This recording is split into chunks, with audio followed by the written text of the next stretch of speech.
Details చూస్తే Hyderabad Malkajgiri December 1వ తేదీన జరగనున్న మాలల ఆత్మీయ సభను విజయవంతం చేయాలని కోరుతూ నేరేడ్మెట్ అంబేద్కర్ భవన్లోని సమావేశం నిర్వహించారు. ఈ సమావేశానికి ముఖ్య అతిథిగా ఎమ్మెల్యే వివేక వెంకటస్వామి హాజరయ్యారు. ఈ సందర్భంగా ఆయన మాట్లాడుతూ డిసెంబర్ 1వ తేదీన జరగనున్న మాలల ఆత్మగౌరవ సభను విజయవంతం చేయాలని, ప్రతి ఒక్క మాల ఈ సభకు హాజరు కావాలని పిలుపునిచ్చారు. మాలలను చిన్నచూపు చూస్తున్నారు. మనం 30 లక్షల మంది ఉన్నాం. మన సత్తా ఏందో చూపాలని అన్నారు. ఎన్ని రోజులు ముసుగు వేసుకుని ఇంట్లో కూర్చున్నామని, ఇప్పుడు మా సత్తా ఏందో చూపిస్తామని అన్నారు. మన హక్కులను మనం కాపాడుకునేందుకు సంఘటితం కావలసిన సమయం ఆసన్నమైందని అన్నారు. స్వచ్ఛందంగా మాలలందరూ ఈ సభకు వచ్చి విజయవంతం చేయాలని పిలుపునిచ్చారు.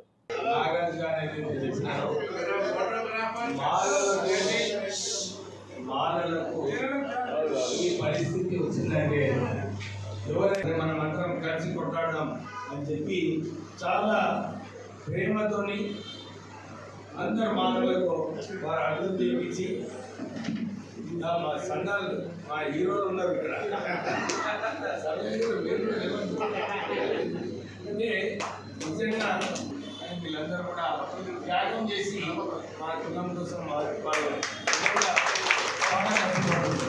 ఎందుకంటే ఢిల్లీ వెళ్ళారంటే అందరికీ పాపం మనకు గర్వకుండానే మీ అందరి వల్ల కాంట్రిబ్యూట్ చేసినాం ఎప్పుడైనా, కానీ వాళ్ళు నిరంతరం పోరాటం. ఇది కేవలం మా ఆత్మగౌరవం కోసం మేము ఈ కార్యక్రమం పెట్టుకోవడం జరిగింది. జై భీమ్. ఇది కేవలం మా ఆత్మగౌరవం కోసం మేము ఈ కార్యక్రమం పెట్టుకోవడం జరిగింది. జై భీమ్. సిటీలో నుంచి అందరు కూడా ఇదే చెప్తున్నారు. సార్, మేము మా ఖర్చుతోని మేము మా బండ్లు పెట్టుకొని మేము వచ్చి ఈ ఆత్మగౌరవ మాలల సభను విజయవంతం చేసుకుంటామని చెప్పి పెద్ద ఎత్తున అందరు కూడా మాలలు తరలి వస్తున్నారు. మాలలకు ఒక పరుస్తున్నారు. మా సంఖ్య తక్కువన్నది, మా చిన్న చూపు అందరు కూడా చూస్తున్నారు. మన సత్తా ఏదైతే చూపించుకోవాలో 30 లక్షల మంది మాలలు ఉన్నాము. మన సత్తా చూపించుకునే అవసరం ఉంది. మేమందరం కూడా ఇన్ని రోజులు ముసుకేసి ఇంట్లో కూర్చున్నాము, ఇప్పుడు బయటకు వస్తున్నామని చెప్పి అందరు మాలలు వాళ్ళ సొంత ఏమంటారు కసితోని వాళ్ళందరూ కూడా ఈ మీటింగ్ విజయవంతం చేయడానికి సిద్ధంగా ఉంటారు. గతంలో నిజాం కాలేజ్ గ్రౌండ్స్ లో కూడా ప్రోగ్రామ్ ఫ్లాప్ అయ్యేది మాట్లాడుకుంటారు. ఇప్పుడు అవసరం లేదే.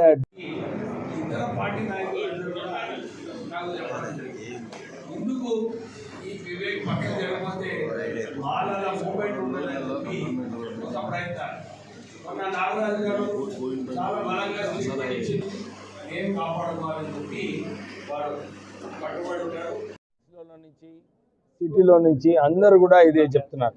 సార్, మేము మా ఖర్చుతోని మేము మా బండ్లు పెట్టుకొని మేము వచ్చి ఈ ఆత్మగౌరవ మాలల సభను విజయవంతం చేసుకుంటామని చెప్పి పెద్ద ఎత్తున అందరు కూడా మాలలు తరలి వస్తున్నారు. మాలలకు ఒక పరుస్తున్నారు. మా సంఖ్య తక్కువన్నది, మా చిన్న చూపు అందరు కూడా చూస్తున్నారు. మన సత్తా ఏదైతే చూపించుకోవాలో 30 లక్షల మంది మాలలు ఉన్నాము. మన సత్తా చూపించుకునే అవసరం ఉంది. మేమందరం కూడా ఇన్ని రోజులు ముసుకేసి ఇంట్లో కూర్చున్నాము, ఇప్పుడు బయటకు వస్తున్నామని చెప్పి అందరు మాలలు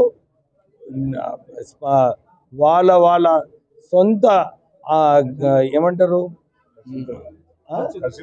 కసితోని వాళ్ళందరూ కూడా ఈ మీటింగ్ విజయవంతం చేయడానికి సిద్ధంగా ఉంటారు. గతంలో నిజాం కాలేజ్ గ్రౌండ్స్ లో కూడా ప్రోగ్రామ్ ఫ్లాప్ అయ్యేది మాట్లాడుకుంటారు. ఇప్పుడు అవసరం లేదే. అందరూ మాలలు దూచుకుంటున్నారు. మాలలు ఇష్టం వచ్చినట్టు తిరుగుతారు. నిజంగానే అట్లా ఉందా పరిస్థితి? ఇప్పుడే రాహుల్ అంజయ్ గారు తెలుసు, మరి ఇంతకుముందు అన్నారు సార్ లేకుండే, కానీ మీకే తెలుసు ఎన్ని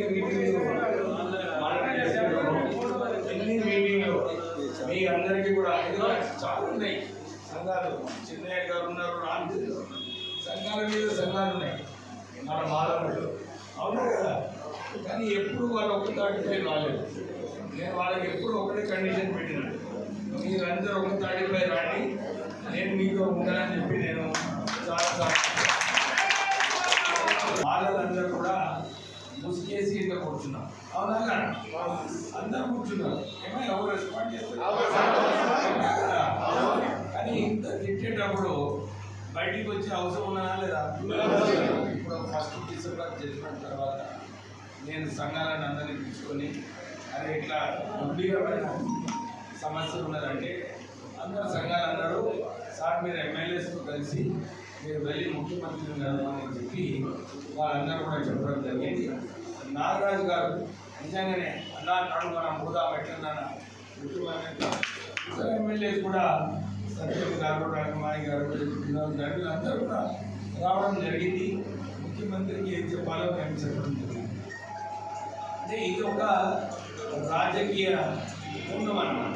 అందరూ కూడా మనకు ఓట్లు కావాలి, మనకు ఓట్లు కావాలని వాళ్ళు సపోర్ట్ చేస్తుంటారు. ఎందుకు అన్ని చోట్ల కూడా వాళ్ళకు అంత గుర్తింపు ఎందుకు వస్తలేదు?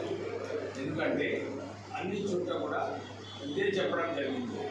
వాళ్ళలో కేవలం 20% ఉన్నారు, వాళ్ళని పట్టించుకుంటే ఏం కాదు, వాళ్ళు ఎంత కూర్చుంటారని చెప్పి అందరూ కూడా ఇష్టం వచ్చినట్టు మనల్ని తిరుగుతున్నారు. అవునా కదా? అయితే మనము సెకండ్ లార్జెస్ట్ కమ్యూనిటీ అన్నమాట. మనం 30 లక్షల మంది ఉన్నాం. మనం ఏమైనా తక్కువన్నామా? మనకు దమ్ము, ధైర్యము, జోషి లేదా?